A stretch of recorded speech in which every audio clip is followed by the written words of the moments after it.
Hey guys, welcome back to another Crypto Down Under Dogecoin technical analysis video. So today is the 29th of August, at least in Australia, so 28th evening in the US. So last update, I was talking about a low being retested, which was this low here. So very similar to Bitcoin, we had our rising wedge.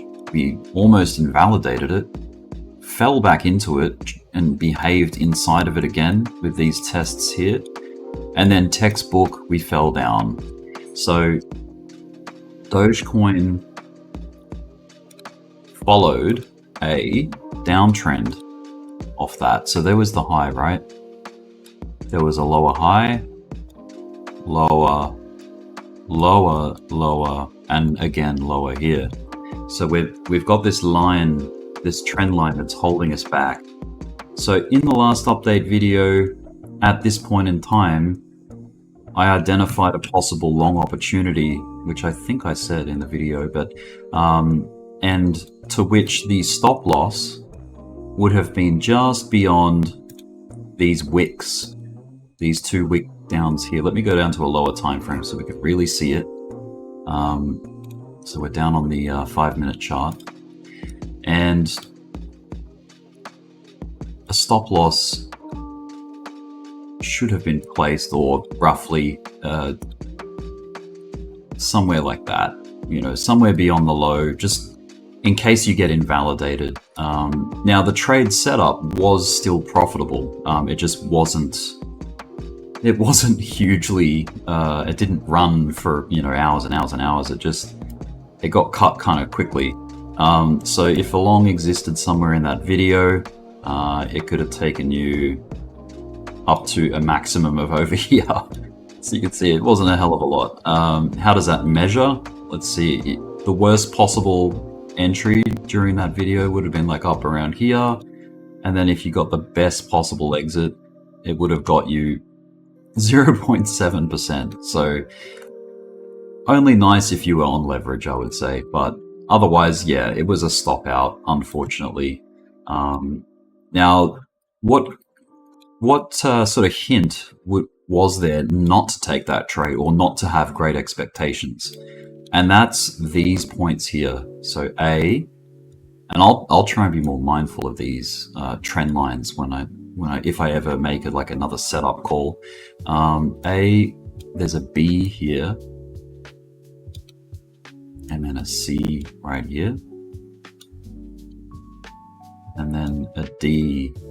Now it didn't even come into contact, but it certainly did not break it. But you could argue that it was trying to head up there to test it, and that would have been a D touch. But it turned around even before that. So that's how much it struggled. And then you had an E over here, and then obviously the F was most recent over here. So we've had a lot of tests of this trend line. Trend lines don't last forever, so there's going to be a breakout point. Maybe by the next video we see where that is going to be. Now, reasons for a bounce on Doge. Let's look at that. Let me delete this stuff and just hide these. Okay. So now whenever I put out an idea for a trade, I'm not this is by no means any instruction that people should take it. Of course, am I suggesting that people should take it? It's a hypothetical. It's not to be taken as advice. It's just, this is what I see on the chart, my technical analysis, and where you could apply. Like, this is what you look for a setup. So when this trend line gets broken, that could be the first hint at, okay, maybe we've seen a bounce. Maybe we've seen a bounce of this down section. Let me just zoom out a little. We'll go to the 15-minute chart.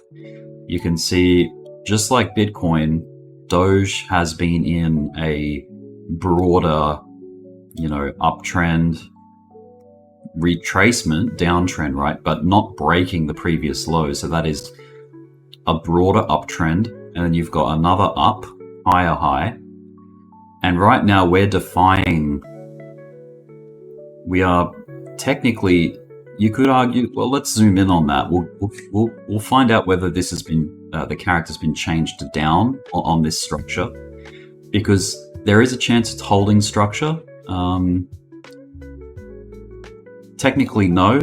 Technically, it's been broken, but it's back up on top of that line now. So let's see. Let's zoom in on it. Now that line is at 9.745 cents, so 9745. Let me make it a different color. I'll go yellow so it's easy to see. So there's the low. There's the last point of structure on this size of market structure, like this size of the trend, and we've wicked through it. These were, you could argue that those are swing fails. So that, I mean, this might be a bit of an echo to my last video, but this could be another long setup, potentially. Now, we've had the swing fail, right? Now we need to see, if you want more confirmation, I would wait for the break of this trend line here. Let's pick a random color. Let's go like pink. Okay. So when we get through this pink line here, you've got two little points of evidence to go long. So you've got a low being retested, swing failed. So that's hint number one, right? And then if you get price breaking back through this trend line, that would be hint number two. And then if you get a break of this high here, like somewhere over here, for example, like that would be hint number three. And then a fourth like confirmation would be a higher low.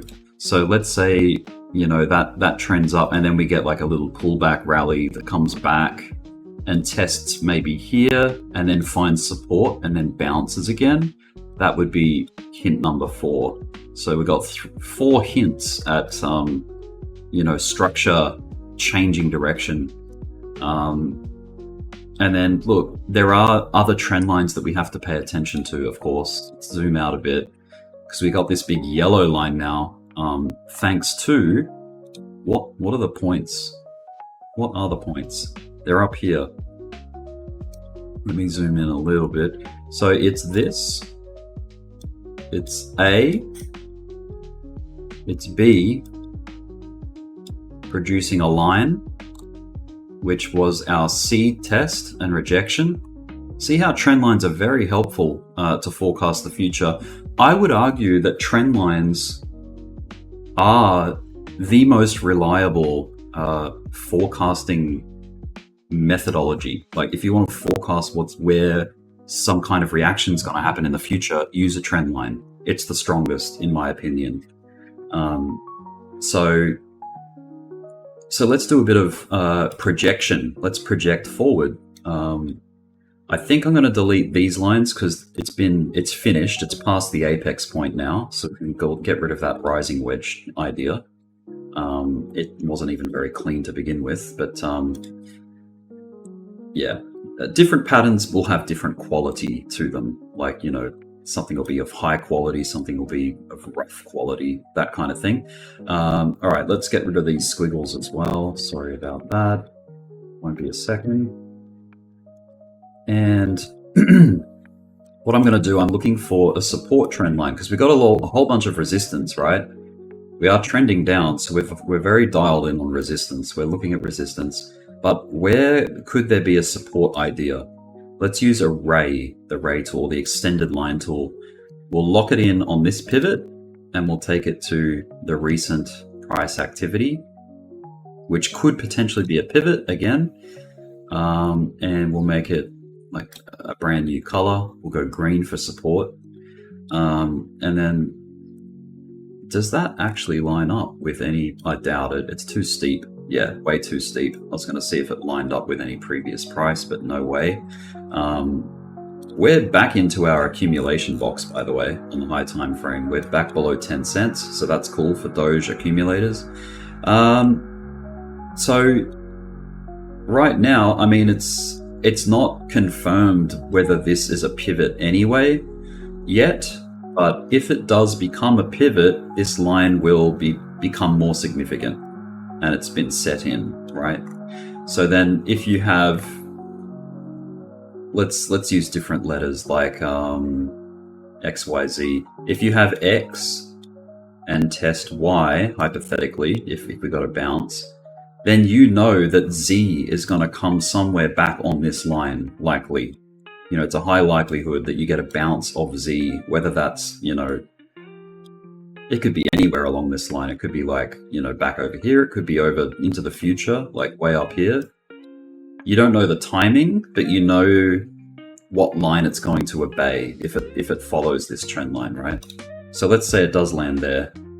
It would look something like this. You know, it could look like anything, but you know, maybe you get a test there, and that's the Z, and then you get a bounce that goes higher. Just as an example, right? This is why trend lines help, because it gives you the pinpoint. It gives you the area or the zone of test. Just like we've had in, you know, our resistance. Now they're not bulletproof, unfortunately. They're not a guarantee, but it's at least something. You've got an edge. You've got some reason. Because when you're trading, when you're investing, you need reasons, right? And sadly, there are no guaranteed reasons. They're all just varying degrees of chance and probability. So we're just looking for the high likely scenarios and setups, and that is what TA tries to provide to traders and investors, right? Anyway, I'm going to wrap this one up here. It's been 12 minutes, so thanks once again for tuning into another Crypto Down Under Dogecoin update video. I'll catch you on the next one.